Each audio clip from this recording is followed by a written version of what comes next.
Pode começar? Manda abraço. Então tá, boa tarde, boa noite para todo mundo aqui. Sim, para quem está online, o áudio tá bom? Vocês estão me ouvindo bem?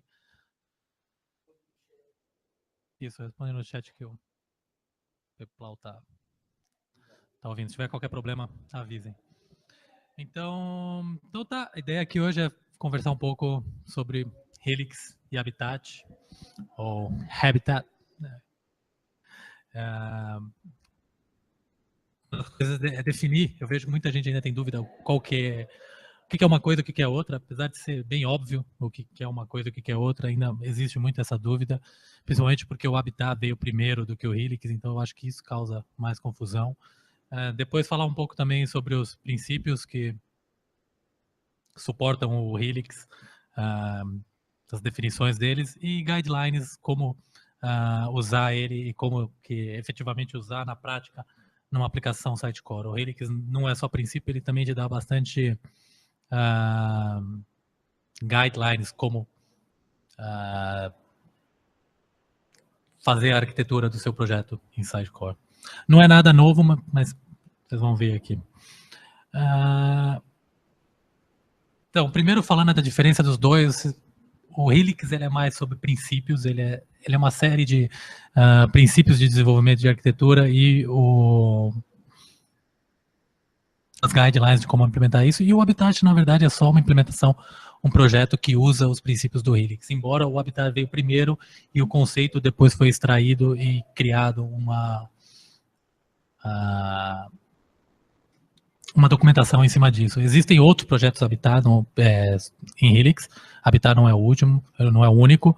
O SXA, por exemplo, o novo SXA é em cima de Helix também. Alguns demos novos da Sitecore também estão sendo todos desenvolvidos usando os princípios do Helix, e muitos deles, inclusive, usando o Habitat como um projeto para você iniciar com algumas features já prontas e que dá para reutilizar. Falando um pouco de Helix, ele é, na verdade, um conjunto de princípios, principalmente de arquitetura e desenvolvimento orientados a objetos. Ele hoje é a arquitetura recomendada pela Sitecore.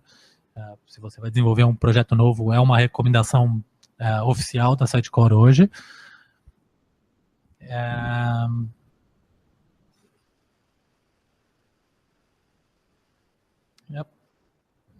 Acho que é isso. Seguindo em frente, vamos falar um pouco dos princípios do Helix. Acho que o principal fundamento do Helix é o controle de dependência do seu projeto, do jeito que você arquitetura o seu projeto. Isso vai além de dependências de classes que a gente está acostumado em projeto orientado a objetos, em projeto C# ou .NET, por exemplo. A gente sabe, a gente desenvolve com web, a gente sabe que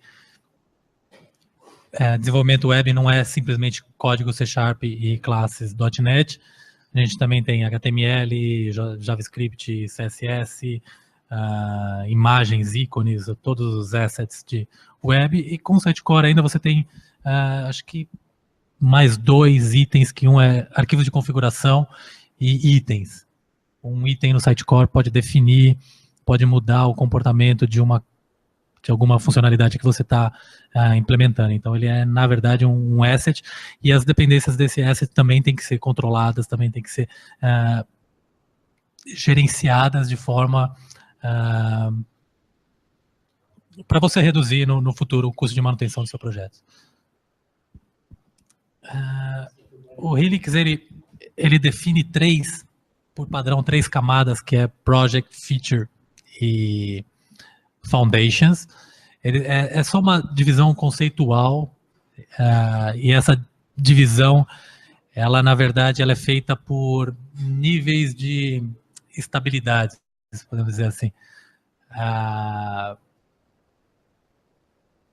Um pouco depois sobre onde é baseado isso, mas você pode imaginar que os layers de Project, Feature e Foundation, eles estão definidos nessa mesma ordem de nível de estabilidade. Estabilidade é o quão provável um módulo desse pode mudar. Um projeto ele é muito mais instável do que uma feature, que também é muito mais instável do que uma foundation. Isso tem algumas implicações de como você pode ou não criar dependência entre módulos, que essa é a principal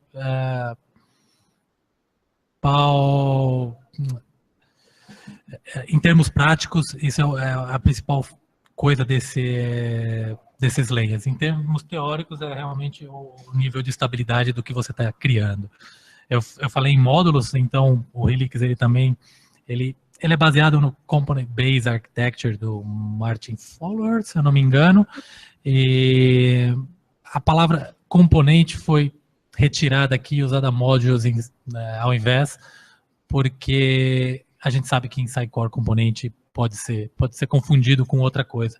Então, pensa modules não como um componente Insight Core, mas sim como uma estrutura que contém todos o que você precisa para botar para funcionar aquele pedaço de código, aquele pedaço de funcionalidade que você está criando. Outra coisa importante é que os módulos têm que ser definidos em termos de negócio, não em termos de tecnologia. E tudo que está dentro de um módulo tem que ser possível de você fazer o deploy desse módulo por inteiro numa aplicação. Você não pode ter dependência nada, nenhum leftover em nenhuma outra estrutura no seu projeto. E por último, o Domain Language é só realmente uma observação para reforçar, falar sobre negócio com o seu cliente, não sobre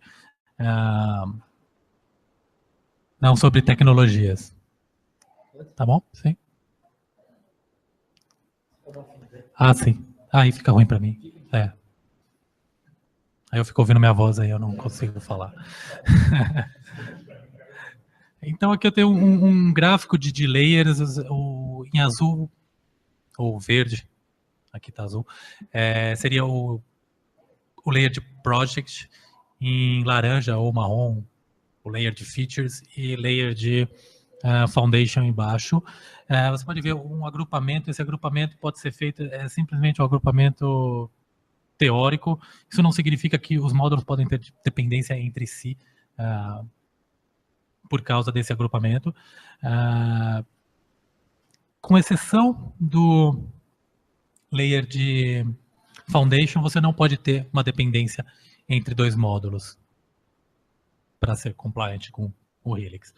No layer de foundation, sim, você pode ter dependência. Seria muito complicado você conseguir colocar uma aplicação sem criar essas dependências. Mas como foundation são coisas que são menos prováveis que vão mudar no seu projeto, então o fato de você ter dependência entre eles é um pouco... ele mitiga um pouco o problema de manutenção no futuro, porque ele vai ser...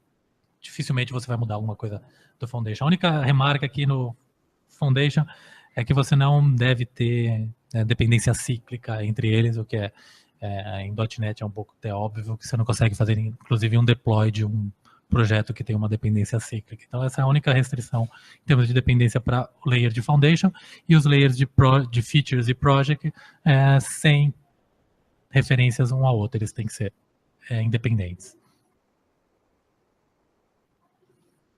Um pouco dos princípios que o Helix é baseado, são princípios conhecidos de orientação a objetos, coisas que mudam juntos devem ser empacotadas juntas, coisas que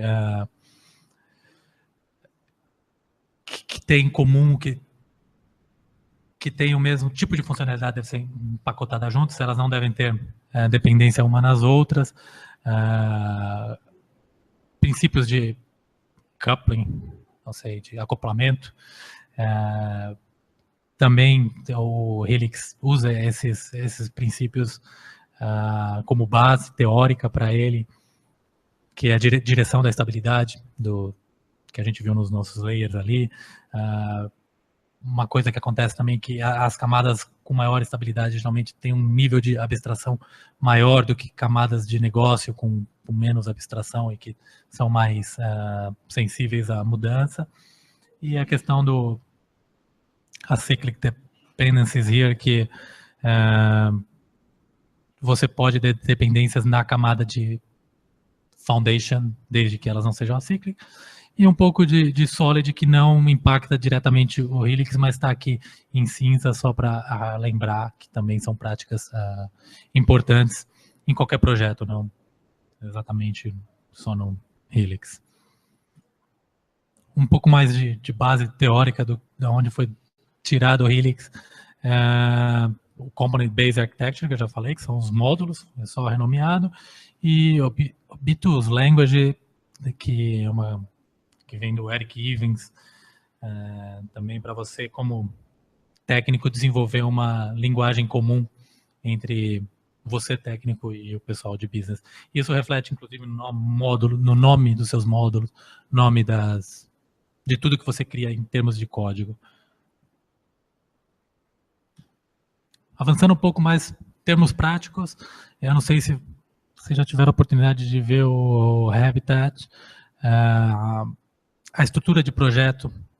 O Helix ele tem essa definição, você não seguindo ela, você não vai quebrar os princípios propriamente dito, mas eu acho que seguir ela é importante, porque você recebendo um desenvolvedor externo já vai conhecer, vai ser fácil para as pessoas acharem o conteúdo. Inclusive é uma separação que vocês podem ver aqui as pastas, features, foundation, project, depois o nome dos módulos dentro delas. Essa mesma estrutura segue nos seus templates dentro do Sitecore, nos seus renderings dentro do Sitecore, nos seus layouts. Então essa estrutura aqui de pastas, você vai encontrar ela em todas as camadas de um projeto. Então eu acho interessante seguir para ficar mais fácil de você encontrar o seu código. Falando um pouco como eu disse, Sitecore, a gente vai além de Web Assets, a gente também trabalha bastante com itens. Na documentação do Helix, vocês podem achar que existem principalmente dois tipos de itens, digamos assim, que são itens de definição e itens de conteúdo. A gente trata somente de itens de definição como desenvolvedores. Você pode ter, inclusive, itens de conteúdo no seu layer de projeto para entregar alguma amostra para o seu cliente, mas o importante que você precisa manter dentro dos seus módulos são os itens de definição, e todos esses itens eles têm que ser serializados e agrupados dentro dos seus módulos, dentro das suas respectivas pastas no seu projeto. Então, o módulo que depende de um item para funcionar, ele tem que ser instalado junto com os itens os quais ele depende para funcionar, certo? Isso a gente usa serialização, a gente pode usar TDS, Unicorn ou qualquer outro tipo de serialização de itens Sitecore, só para transformar em arquivos e conseguir fazer o deploy deles juntos como um único módulo. Uma outra definição do Helix são os templates. A gente tem 5 definições de templates, tem a tabela ali do lado direito, que você pode encontrar também na documentação do Helix. As definições são orientações, tipos de templates que você deve ter no seu projeto Sitecore. Talvez existam mais, eu sinceramente não consigo imaginar nenhum outro tipo que não caiba nesses 5. Interface seriam templates, base templates, templates de base para criar estruturas para features ou qualquer outro tipo de estrutura. São templates que vão carregar fields com conteúdo, por exemplo, título da página, se você inclui a página na navegação ou não, ou fields que carregam dados para o funcionamento da sua feature ou da sua página. Page templates, você pode ver na tabela da direita, é o único que tem layout neles, então um pouco óbvio, eles são templates que carregam layout, que define uma coluna, 2 colunas, ou template de news ou landing page, esse tipo de template. Data source templates são os templates das suas features em geral, de componentes. Settings, templates de configuração, itens que você usa para dá oportunidade para o seu autor configurar algumas coisas e folders, simplesmente organização. Como eu disse, talvez existam mais, se alguém souber algum outro, eu gostaria de ouvir, porque eu não consigo imaginar um outro tipo de template comumente usado no Sitecore em desenvolvimento. E falando sobre template, continuando na ideia de controle de dependências, é importante que os seus templates também respeitem tudo aquilo que a gente falou de o projeto, o layer de projeto só pode depender em layers de features, que por sua vez só podem depender de layers de foundation. E o projeto também pode depender diretamente do foundation, isso não seria um problema, mas é importante que você respeite aqui também esse controle de dependência também no nível de templates. A gente usa ali a palavra inheritance, herança, eu já falei isso outras vezes, mas não gosto desse termo. Herança, ele dá muita ideia de cadeia de herança, por exemplo, uma herança de pessoas, um chain de herança, e o que eu gosto de pensar de herança no Sitecore é simplesmente que você tem templates que você pode usar como base, você pode compor um template a partir de outros templates usando. Então, templates base não são templates de um nível de herança maior, eles são simplesmente conjunto de fields ou um conjunto de funcionalidades que você quer incorporar num terceiro template, e com isso você pode usar o base templates dos itens do Sitecore.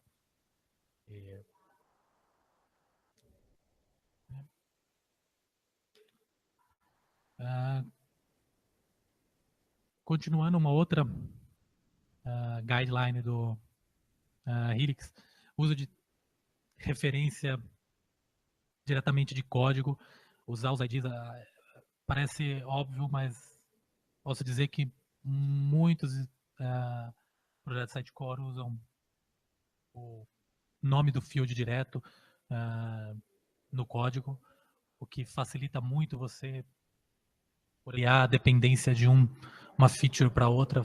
Você pode ver aqui que a gente tem uma namespace específica de navigation. Essa classe ela vai estar contida num projeto de navigation. Então, se você fica impedido de usar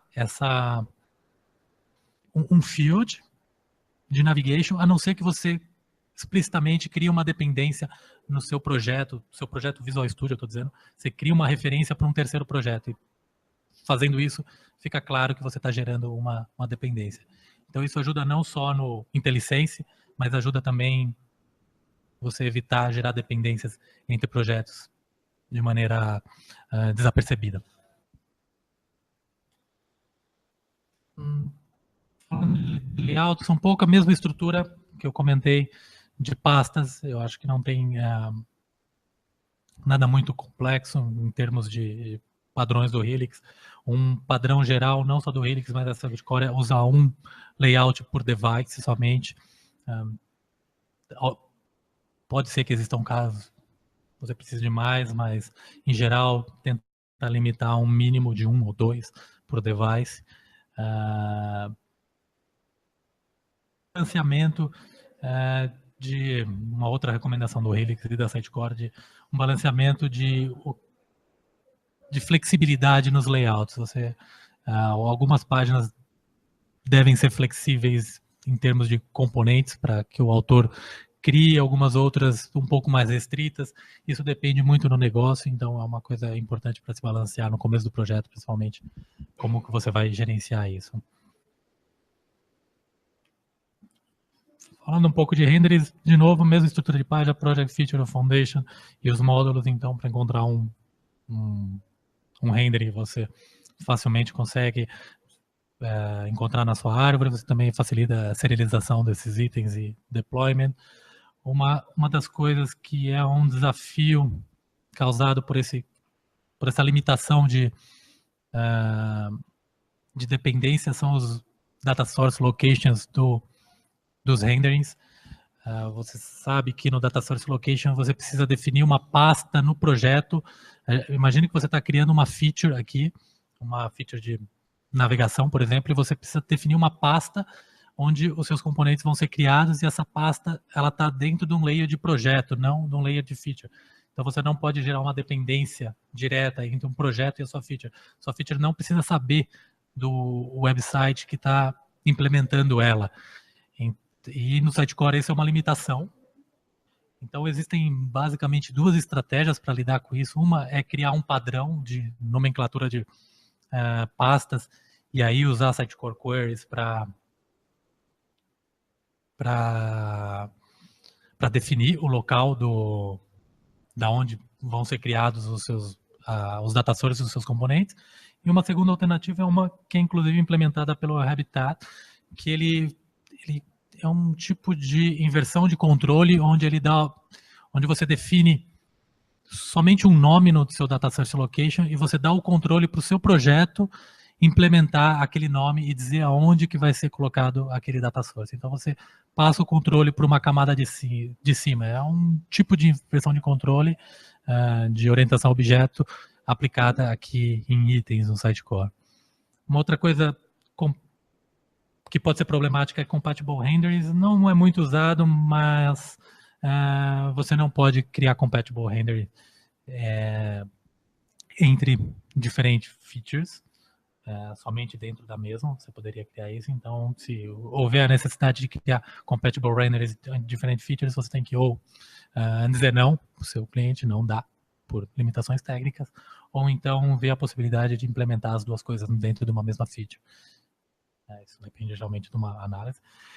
E placeholders é onde a gente agrupa geralmente todos os componentes de uma página. Então, por sua vez, os placeholders vão sempre estar localizados na camada de projeto do Helix e não nas camadas de features. Esse é um controle que você dá ao projeto de definir como que as páginas vão serem exibidas. Uma outra terminologia comum, aliás, uma outra terminologia recomendada pelo Helix é em relação a configuration and settings. Ele define configuration como coisas que desenvolvedores e usuários mais avançados podem mudar. Isso geralmente é arquivos de configuração e alguns itens no Sitecore. E settings são definições que você dá ao seu autor, a possibilidade de mudar. Isso é realmente só uma nomenclatura para facilitar conversa entre desenvolvedores e entre, inclusive, pessoas não técnicas. E como eu disse antes, uma das dificuldades em projeto .NET Web é a manutenção do arquivo de configuração, o webconfig. Em Sitecore a gente tem os patches, então o importante no Helix é você ter os patches de configuração dentro dos seus módulos, das suas features. O Sitecore, ele não é ele suporta multi-sites, suporta multi-tenants, mas isso tudo depende da implementação de usuário. Então o Helix ele é preparado para isso. Só o fato de você ter módulos já ajuda bastante você ter reutilização de pedaços de código em múltiplos sites ou múltiplos tenants. Só para clarificar aqui, só para clarificar. Esclarecer, muito obrigado. A diferença entre sites e tenant é o quão diferente, digamos assim, o quão diferente o seu site é. Em termos, por exemplo, de governança, um site pode ter diferentes workflows, diferentes layouts, diferentes arquivos web, que isso é suportado numa solução, numa única instalação do Sitecore, mas no Helix, o multi-tenant, o Helix sugere para que você crie diferentes projetos quando você tiver diferentes tenants. E sites não é necessário, sites a gente pode controlar simplesmente com configuração e item Sitecore. Para projetos multi-idiomas, é importante que todas as features, todas as foundations, mesmo se o seu projeto não for multi-idiomas, esteja preparado para, se um dia ele for aplicado num projeto multilanguage, porque quando você está criando uma feature, na verdade você está criando uma base para projetos que você ainda não sabe como serão, então você pode reutilizar esses componentes mais facilmente. Um dos problemas no Sitecore é que a definição de idiomas e o dicionário são componentes globais, a gente não tem a gente tem um único lugar onde a gente define os languages e o dictionary. O Helix ele tem uma implementação específica multi-sites para dicionários e para languages, e se você olhar o Habitat, você consegue encontrar essas definições específicas no projeto e não numa base. Algumas outras coisas, considerações, mas são considerações não necessariamente do Helix, por exemplo, considerar multilanguage em fases iniciais, principalmente de design, considerar orientação do texto, isso você tem que saber quando você está criando uma feature, mas isso não é uma coisa específica, digamos assim, do Helix. É sempre só importante saber que se você está criando uma feature, você tem que pensar que ela pode ser utilizada em projetos com idiomas com diferente orientação, por exemplo, de texto. Recomendações para workflow do Helix é seguir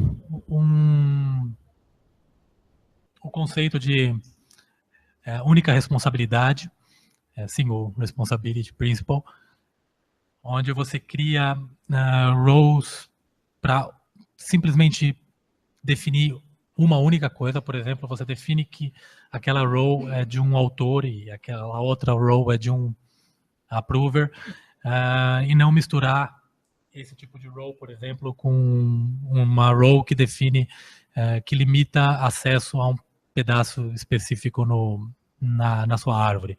Por exemplo, News Editor, você tem uma role que controla News e pronto, é uma responsabilidade para cada role. E aí você, no seu usuário, você consegue agrupar essas roles, inclusive criar roles com uma abstração maior, incluindo todas essas roles específicas e com uma única responsabilidade. Outras guidelines aqui não específicas do Helix, mas que é importante falar, é nunca setar access right direto para users e nunca avoid, acho que seria a palavra mais evitar o máximo possível. Obrigado pela consultoria em português. Evitar o máximo possível deny access, negar access para um item específico, ao invés disso, quebrar herança. Isso é importante porque com roles modularizadas como essa, se você negar acesso para um item, isso pode dar problema quando você juntar as roles para um usuário específico. Então é uma... Item a item. A última recomendação, workflow, keep it simple. O Sitecore ele não é a intenção dele, ele é um CMS e não um sistema complexo de workflow, onde você com níveis de aprovação muito, muito complexos. Então, o mais simples que você puder manter o seu workflow, melhor para os seus autores. Geralmente, o sample workflow com 3 status é o suficiente para a maioria dos projetos. E no final, em cima da hora, praticamente, tem uma tabela aqui que também pode ser encontrada no site do Helix, que é só uma ideia de aonde as coisas se encaixam em termos de layers no Helix. Então, se você estiver implementando um projeto em Helix, é interessante você ter essa tabela só como referência para conferir se você está usando um tipo num layer de maneira incorreta ou não. Isso ele está todo distribuído na documentação do helix.sitecore.net, mas você também pode ter essa tabelinha para ficar mais fácil de você verificar, por exemplo, que language definition tem que ser no nível de projeto e não, uma feature ela não tem que saber dos idiomas. Ela precisa suportar múltiplos idiomas, mas ela não precisa saber quantos idiomas estão sendo usados. E aqui também todos os outros itens que a gente falou, tipos de templates, render e sublayouts, onde você encontra cada uma dessas entidades num projeto compliant com o Helix. E é isso. Obrigado.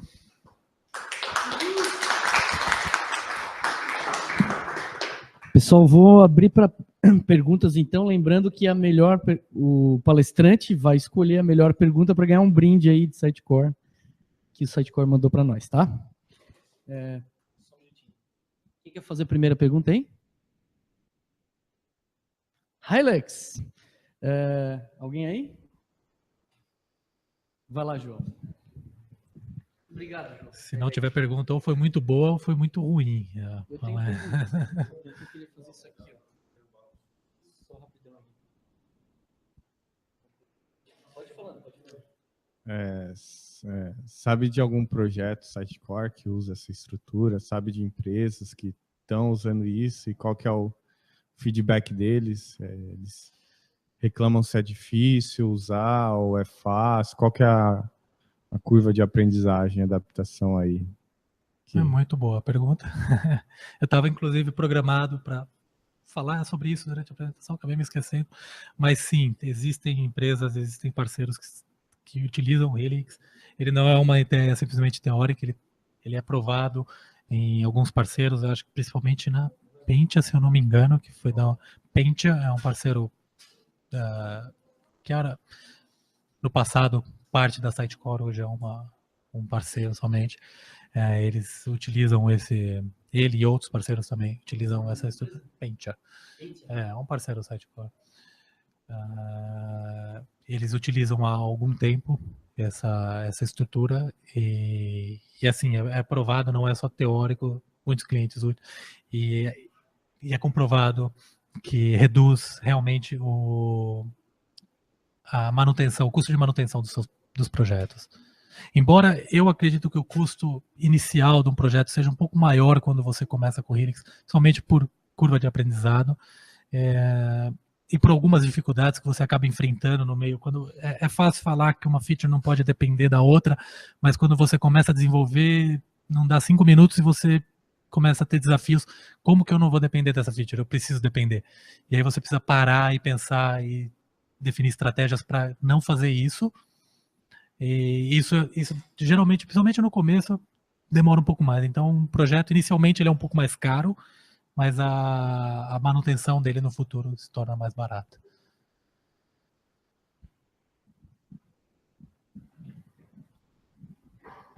Eu tenho uma dúvida sobre os aceleradores, né? Hoje a Nonlinear tem o Keystone e o Sitecore acabou de lançar o acelerador dele, né? Como é que seria trabalhar com o acelerador e esse tipo de conceito que tu acabou de mostrar para a gente aqui agora?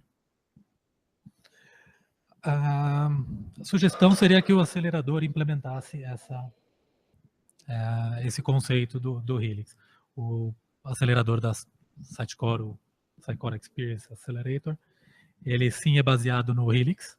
Ele inicialmente não era, ele era um produto de um parceiro também, que foi comprado pela Sitecore. Inicialmente ele não era, mas ele foi adaptado e ele foi adaptado para que ele fosse compliant com o Helix. Então a principal sugestão é, se você tem um acelerador, o ideal seja que você adapte ele para o Helix. Tem mais uma pergunta aqui do Edipo. Ele perguntou aqui pelo YouTube. Ele queria saber os pontos negativos de usar o Helix? Helix? Como é que... Helix. E se os projetos que tu está trabalhando já estão implementando essa metodologia? Eu não estou trabalhando em nenhum projeto diretamente com o Helix, mas sim, existem muitos projetos, existem muitos clientes já há algum tempo com a metodologia Helix aplicada. Pontos negativos, eu acho que principalmente a curva de aprendizado no começo, ou essas dificuldades que você encontra no meio do caminho para não gerar dependências, que geralmente eu acredito que são os pontos onde você desiste de implementar. Você fala, não, mas eu preciso dessa dependência aqui, vou criar para entregar rápido o projeto. Então, essa seria a complexidade é um pouco maior para um desenvolvedor inicialmente, mas com o tempo acredito que depois de passar dessa curva de aprendizado, esse ponto negativo é eliminado. Esse é o único que eu consigo pensar. Eu queria pedir para te comentar um pouquinho, porque antigamente ninguém sabia, ninguém ouvia falar em Hilux, mas se ouvia bastante falar em Habitat, que é uma implementação, isso eu fiquei sabendo, o pessoal falou bastante isso aí, muitas vezes, que o Habitat é uma implementação Hilux, mas não um framework em si, certo? É como se fosse um demo site, né?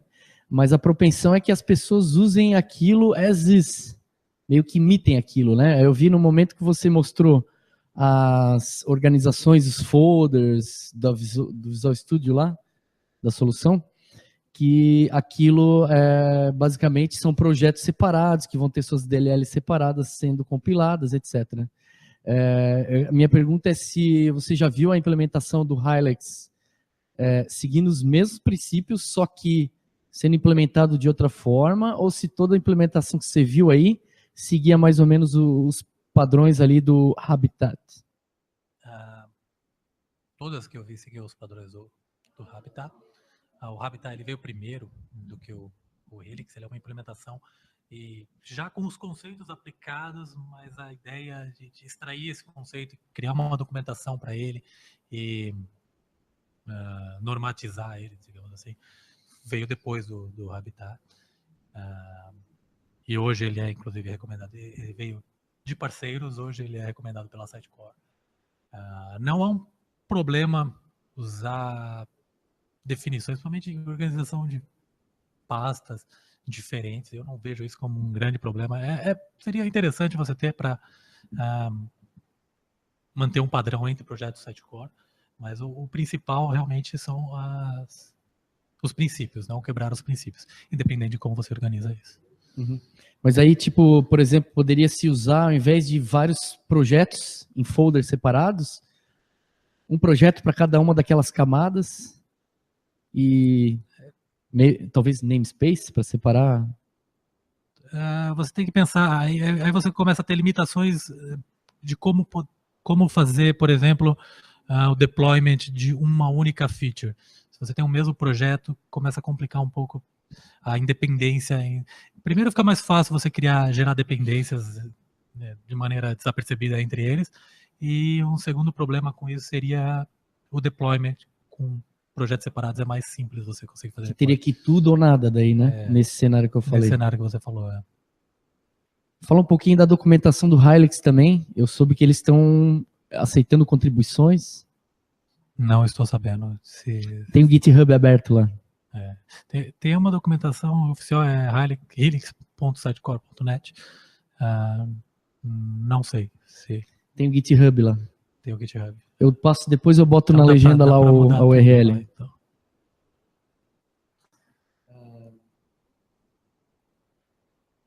Alguém mais?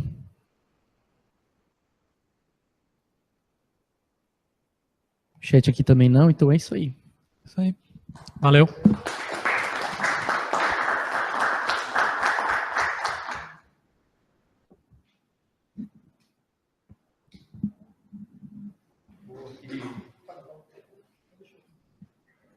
Obrigado aí.